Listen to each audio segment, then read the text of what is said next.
jusqu'à l'âge de 40 ans, vous viviez dans l'Union soviétique. Vous avez vu son effondrement.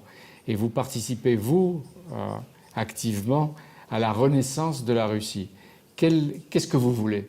Qu'est-ce que vous cherchez? Est-ce que votre stratégie de la voie russe, c'est une stratégie de dialogue ou d'expansionnisme et de conquête, M. Poutine?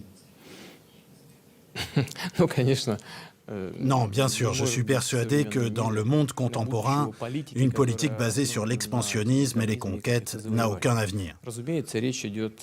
Il est évident que la Russie, dans le monde d'aujourd'hui et dans le futur, peut et doit être partenaire de ses alliés historiques, au sens large du terme. C'est ce que nous voulons et nous allons toujours œuvrer dans cette direction. C'est la seule manière dont nous pouvons concevoir nos relations avec nos voisins et d'autres pays. Mais vous voulez être l'avocat de la nation russe ou le symbole d'un nationalisme russe, d'un empire russe? On sait ce que vous avez dit quand l'Union soviétique s'est écroulée. L'éclatement de l'empire soviétique, avez-vous dit, a été la pire catastrophe géopolitique du XXe siècle. Ça a été beaucoup interprété. Et vous avez dit, celui qui ne regrette pas l'Union soviétique n'a pas de cœur. Et celui qui veut la reconstituer n'a pas de tête. Or, vous avez une tête. Et quelle tête? Qu'est-ce que vous proposez? Le nationalisme russe? Un empire russe sur les frontières d'avant? Non, nous n'envisageons ni de soutenir le nationalisme russe, ni de reconstituer un empire. Quand je disais que la disparition de l'URSS était une des plus grandes catastrophes du XXe siècle, une catastrophe humanitaire avant tout, je voulais dire qu'en URSS existait une population qui, quelle que soit son origine ethnique, vivait dans un pays uni. Par contre, après sa dissolution, 25 millions de personnes d'origine russe se sont retrouvées d'un jour à l'autre dans des pays étrangers. Et cela a été une vraie catastrophe humanitaire. Pas politique ou idéologique, simplement un problème d'ordre humanitaire. Des familles ont été coupées, beaucoup de gens ont perdu leur emploi et se sont retrouvés sans ressources, sans communication. C'est là qu'est le problème. Président Poutine, alors que nous discutons ici, un pays voisin qui n'est pas très lointain, l'Ukraine, est en état de guerre. Il n'y a pas d'autre mot. Les pro-russes affrontent ceux qui veulent garder les frontières actuelles de l'Ukraine. Qui va les arrêter et voulez-vous arrêter cette guerre?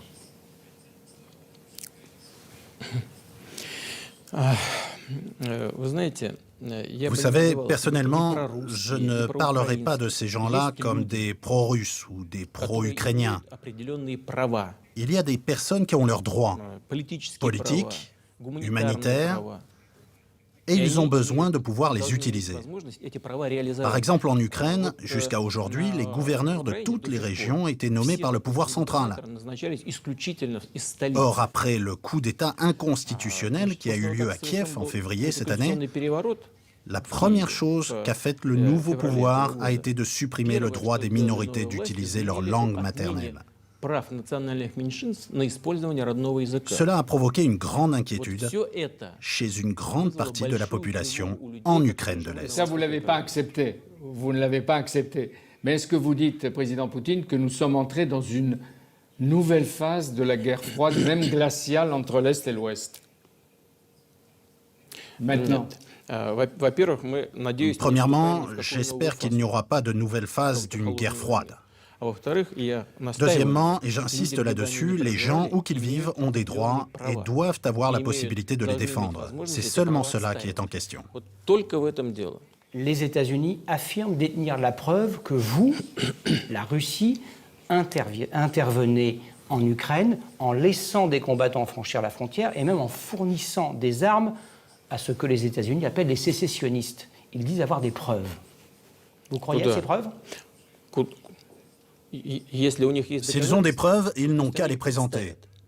Nous avons vu, et tout le monde a vu, le secrétaire d'État des États-Unis montrer en 2003 au Conseil de sécurité de l'ONU les preuves de détention d'armes de destruction massive par l'Irak. Il avait montré une éprouvette avec une substance inconnue, qui était peut-être simplement de la lessive. Finalement, les Américains ont fait entrer leur armée en Irak. Ils ont fait pendre Saddam Hussein, suite à quoi nous avons appris qu'il n'y avait pas et n'avait jamais eu en Irak d'armes de destruction massive. Il y a donc une grande différence entre faire des déclarations et avoir des preuves réelles. Je vous le répète encore une fois, il n'y a pas de militaires russes en Ukraine. Vous voulez dire qu'ils sont en train de mentir, là, ils sont en train de mentir, les Américains? Ils mentent. Il n'y a pas de personnel militaire, même pas des formateurs de l'armée russe dans les régions de l'Est et du Sud de l'Ukraine. Et il n'y en a jamais eu. Et vous n'avez pas envie d'annexer l'Ukraine? Et vous n'avez jamais tenté de déstabiliser l'Ukraine? Non, nous ne l'avons jamais fait et ne le faisons pas maintenant. Et le pouvoir qui est aujourd'hui en place en Ukraine devrait établir le dialogue avec sa propre population. Et pas à l'aide d'armes, de chars, d'avions, d'hélicoptères, mais en lançant des négociations. Vous acceptez la souveraineté de l'Ukraine et peut-être son indépendance entre la Russie et les Occidentaux. Sa neutralité, son indépendance, ça on peut le dire. Bien sûr, nous reconnaissons la souveraineté de l'Ukraine. Et nous aurions au contraire aimé qu'elle se sente elle-même comme un État souverain. Parce que la participation à quelque bloc militaire que ce soit, ou à une structure rigide d'intégration, signifie la perte d'une certaine partie de sa souveraineté pour ce pays. Ensuite, si l'Ukraine accepte cela et accepte cette perte, c'est son choix. Et quand nous parlons de l'Ukraine et des blocs militaires, il est évident que cela nous inquiète. Parce que si par exemple l'Ukraine rejoint l'OTAN, les infrastructures militaires de cette organisation vont se retrouver à côté de nos frontières, et ça, nous ne pouvons y rester indifférents. Je voudrais qu'on parle des États-Unis. Dans quelques jours, vous serez à côté, à quelques mètres de Barack Obama. Apparemment, il ne souhaite pas vraiment vous parler. Comment les choses vont-elles se passer entre deux des plus grandes puissances du monde? Le pays le plus riche du monde, les États-Unis, et de très loin le pays le plus grand, le plus vaste du monde, le vôtre. On imagine mal que vous ne parliez pas l'un avec l'autre, d'autant plus qu'on a un besoin impérieux, puisque la guerre n'est pas très loin, à quelques centaines de kilomètres d'ici. Je pense... D'abord, je pense que vous exagérez un peu en disant qu'une guerre approche. Vous êtes un peu agressif comme journaliste. Pourquoi pensez-vous qu'une guerre approche? Pourquoi essayez-vous de faire peur à tout le monde? Parce que l'Ukraine n'est pas loin d'ici. Et alors? Et c'est là qu'il y a la guerre. Et quand il dit à la guerre, elle est là. Ce n'est pas une guerre là-bas. C'est une opération de représailles que mène le pouvoir de Kiev contre une partie de sa population. Ce n'est pas une guerre étrangère, il y a là une grande différence. Et ça doit cesser, ça doit s'arrêter. Cette opération punitive pour Vladimir Poutine, elle doit cesser, vite. Je considère que M. Poroshenko a en effet une opportunité unique. Il ne s'est pas encore sali les mains de sang et a les moyens d'arrêter cette opération de représailles et commencer un dialogue avec la population du Sud et de l'Est de son pays.